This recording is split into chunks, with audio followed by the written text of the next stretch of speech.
কড়াইয়ের মধ্যে কোনোদিন হারপিক দিয়ে দেখেছেন কি হয়? তো আজকে তোমাদের দেখাবো কড়াইয়ের মধ্যে হারপিক দিলে কড়াইয়ের কি মানে রূপ পরিবর্তন হয়, কি হয়। তো নমস্কার বন্ধুরা, আমার একটা টিপসের ভিডিওতে তোমাদের সবাইকে স্বাগত। তো চলো আজকে তোমাদের দেখাবো দুটো কড়াইয়ের দুরকমভাবে তোমাদের আজকে দেখাবো যে কড়াইয়ের মধ্যে হারপিক দিয়ে কড়াইয়ের রূপ পুরো চেঞ্জ করে দেবো। তো চলো দেখতে থাকো, স্কিপ করো না, একটু সময় নেবে কিন্তু পুরো অন ক্যামেরায় তোমাদের পুরোটা দেখাবো। তো দেখো, এটা আমার অনেক দিনের পুরনো কড়াই, বুঝতে পারছো যে কড়াইয়ের এখানে অনেকটা মানে ছিদ্র ছিদ্র হয়ে গেছে, মানে ফুটো হয়নি, মানে একটুখানি হয়ে গেছে। তো এই কড়াইটা বহু দিনের পুরনো। তো তোমাদের যাদের ঘরে এরকম পুরনো কড়াই আছে এবং টিটে হয়ে গেছে, তোমরা তুলতে পারছো না তেলকালি, তারা অনায়াসে আজকের আমার এই ভিডিওটা তাদের জন্য। তারা কিন্তু এইভাবে দেখতে পারো যে এই যে হারপিক, আমার এটা টয়লেট ক্লিনার তো বটেই, কিন্তু আমার এটা টয়লেটের না। তোমরা যারা আমার ভিডিও দেখো তারা জানো আমরা কিচেনেও আমি কিন্তু একটা এরকম হারপিক রাখি এবং এই ক্লিনিংয়ের জন্যই রাখি। তো সেই হারপিক যদি এরকম কামড়ে বসে থাকে কড়াইয়ের এই মানে কাঁধাহালা কড়াই বা যে কোনো কঠিন ময়লা যদি কড়াইয়ে বসে থাকে, তেল কালি রান্না করতে করতে সেগুলো কোনো মতেই তুলতে পারছি না, সেক্ষেত্রে তোমরা এইভাবে একটু হারপিক দিয়ে জাস্ট এটা মিনিট 20 পর্যন্ত এরকম ভিজিয়ে রাখো। মিনিট 20 পরে ফিরে আসো। ফিরে আসার পরে তোমাদের একদম অন ক্যামেরায় দেখিয়ে দেবো আমার কড়াইটা কিভাবে পরিষ্কার আমরা করতে পারি। তো এর জন্য অবশ্যই তোমরা একটা নিতে হবে সতর্কতা, সেটা হচ্ছে গ্লাভস যদি তোমাদের বাড়িতে না থাকে, একটা প্লাস্টিকের ক্যারি প্যাক হাতের মধ্যে আটকে নেবে। যেহেতু হারপিক এটা একটা অ্যাসিডের জিনিস, হাতের স্কিনের ক্ষতি হতে পারে, সেই জন্য এখানে কিন্তু এই কাজটা সম্পূর্ণ মনে রাখতে হবে। গ্লাভস পরে কিংবা প্লাস্টিকের কোনো ক্যারি প্যাক হাতের মধ্যে সুন্দর করে আটকে নিয়েই কাজটা করতে হবে। আর তোমাদের অন ক্যামেরায় দেখিয়ে দেবো যে এই কড়াইটা কতটা পরিষ্কার হয়েছে। আর এর সাথে নিয়ে নেবো তোমরা শিরিষ কাগজ, যেটা বলে সেই শিরিষ কাগজ অনেকেরই থাকে বাড়িতে, না থাকলে এটা 10 টাকা মতো দাম নেয়। একটা শিরিষ কাগজ কিনে নিয়ে আসলে এটা অনেক কাজে লাগবে। তো সেখান থেকে আমি একটা টুকরো শুধু কেটে নিয়েছি, আর পুরনো শিরিষ কাগজ লাগলে একই কাজ তোমাদের হবে। তো দেখো, আমি শুধু ডান হাতে পরে নিলাম গ্লাভসটার, বা হাতে আমি একটা কাগজ নিয়ে নেব। তো দেখো, আস্তে আস্তে জাস্ট এটা ডলতে থাকবো আর তোমরা দেখতে থাকো যে যত পুরনো কালি হোক না কেন, কামড়ে বসে আছে, তোমরা দীর্ঘদিন তুলতে পারছো না, কড়াইটা দেখতে বাজে লাগছে। কারণ কড়াই যদি দেখতে নোংরা লাগে বা তেল চিটচিটে হয়ে যায়, সত্যি কথায় গৃহিণীদের রান্না করতে ভীষণ অস্বস্তিতে পড়তে হয়। দীর্ঘদিন রান্না করতে করতে ডিপ ক্লিনিং করা হয় না। তো আজকে তোমাদের সেই ডিপ ক্লিনিং দেখাবো। তো দেখো, কথা বলতে বলতে জাস্ট সেই শিরিষ কাগজটা দিয়ে আমি কিন্তু একটু একটু করে হারপিকটা নিচ্ছি আর ডলছি, আর তোমরা দেখো যে কিভাবে কড়াইটা পরিষ্কার হয়ে যাচ্ছে। আর তোমাদের বললাম এই কড়াইটার নিচের দিকে আমি অনেক দিন ধরে জল থাকার কারণে ওই জায়গাগুলো খেয়ে গেছে। তো ওই জায়গাগুলো পরিষ্কার করতে পারবো না, কিন্তু তেল কালি যেটা রান্না করতে করতে তেল বসে গেছে কোনায় টোনায়, সেগুলো কিন্তু আমি অনায়াসে তুলে ফেলবো। তোমরা দেখো এইভাবে কিন্তু এই শিরিষ কাগজ দিয়ে ডলতে ডলতে, হ্যাঁ মনে রাখতে হবে এখানে এই শিরিষ কাগজের ব্যবহার আর হারপিকের ব্যবহারই কিন্তু করতে হবে। তো এই শিরিষ কাগজ যে কোনো হার্ডওয়্যারের দোকানে 10 টাকা কি 20 টাকা মতো দাম নেবে, শিরিষ কাগজ আনিয়ে নিতে হবে যদি ডিপ ক্লিনিং করতে হয়। শুধু কড়াই না, যে কোনো হাঁড়ির পেছনে যে কালি হয়ে যায় অনেক দিন রান্না করতে করতে, সেই কালি বা কড়াইয়ের অনেক দিনের পুরনো কালি এইভাবে কিন্তু তোমরা তুলে নিতে পারো। তো ভাবতে পারো যে যেহেতু হারপিক একটা বাথরুম ক্লিনার, এটা দিয়ে পরিষ্কার করলে দিদিভাই কোনো ক্ষতি হবে না তো, বা এটাই পরবর্তীতে রান্না করা যাবে? তো একদমই করা যাবে। তোমাদের দেখাবো এরপরেও, ডিপ ক্লিনিংয়ের পরেও এটাকে কিভাবে আমি পরিষ্কার করব। তো দেখো, একটু সময় নিয়ে এই কাজগুলো করতে হবে, কারণ যেমন অনেক দিন ধরে এই তেলকালিটা পড়েছে, সেরকম অনেকটা সময় নিয়ে এটাকে ধৈর্য নিয়ে এটাকে ডলতে হবে। এরপরে আমি একটা স্কচ ব্রাইট নিয়ে নিয়েছি, স্কচ ব্রাইট দিয়ে কিন্তু আরেকবার একদম পুরোটা মাখিয়ে নিলাম। তোমরা দেখো, আরেকবার ডলে নিলাম।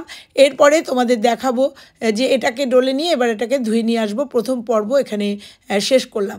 দেখো, ধুয়ে নিয়ে এসেছি, নিয়ে এসে এবার একটু ভিম জেল দিয়ে আমি এটাকে ধুয়ে নেব। তোমরা যারা ভাবছো যে এটা দিয়ে মানে হারপিক দিয়ে পরিষ্কার করলে কড়াইয়ে কিছু হতে পারে, আর ওইটা তোমাদের দেখিয়ে দিলাম যে ওইগুলো কিন্তু উঠবে না। তো দেখো, আবার একবার ডিশওয়াশ দিয়ে ভালো করে মেজে নিলেই কিন্তু কড়াইটা একদম নিট অ্যান্ড ক্লিন, এবং কড়াইটা কিন্তু একদম আমাদের রান্নার উপযুক্ত হয়ে যাবে। মানে হারপিক দিয়ে মাজার পরে তোমরা যেটা ভাবছো যে পরবর্তীতে ব্যবহার করতে অসুবিধা আছে কি না, না কখনোই না।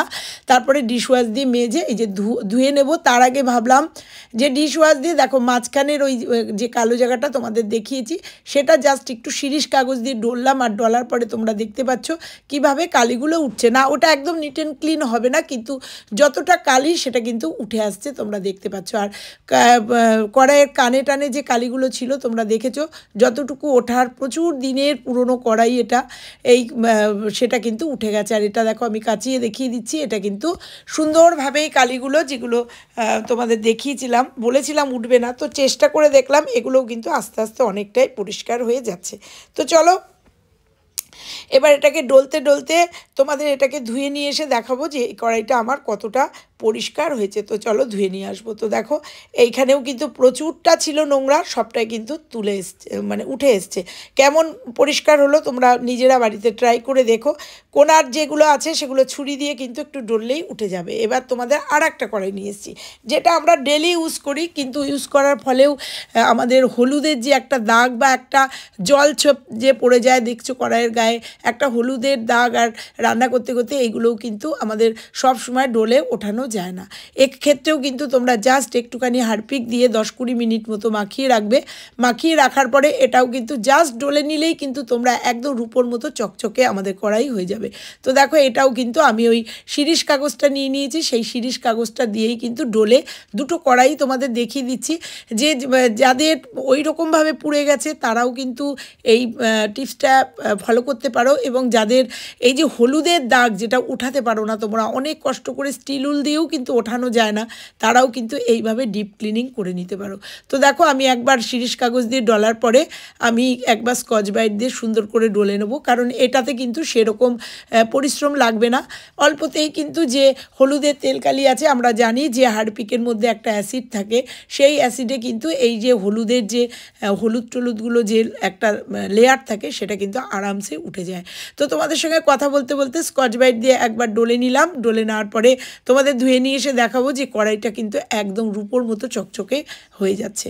তো দেখো এইবার আমি আবার একটুখানি ডলে নেব, একটুখানি এটা ধৈর্য ধরে একটু ডলে নিতে হবে, কারণ ওই যে বললাম যে রূপোর মতো চকচকে করতে যদি চাও তাহলে একটু ধৈর্য নিয়ে এটা 2-3 বার যেখানে যেখানে হলুদের দাগগুলো একটু বসে গেছে সেখানে এই শিরিষ কাগজ দিয়ে একটুখানি ডলে নিও। ডলে নিয়ে এবার ধুয়ে নিয়ে আসবো। ধুয়ে নিয়ে আসার পরে তোমাদের দেখাবো কতটা পরিষ্কার হয়েছে। তো দেখো ধুয়ে নিয়ে এসেছি, ধুয়ে নিয়ে এসে তোমরা দেখতে পাচ্ছ কতটা পরিষ্কার হয়েছে। তারপরেও কিন্তু আবার এটাকেও একটু ডিশওয়াশ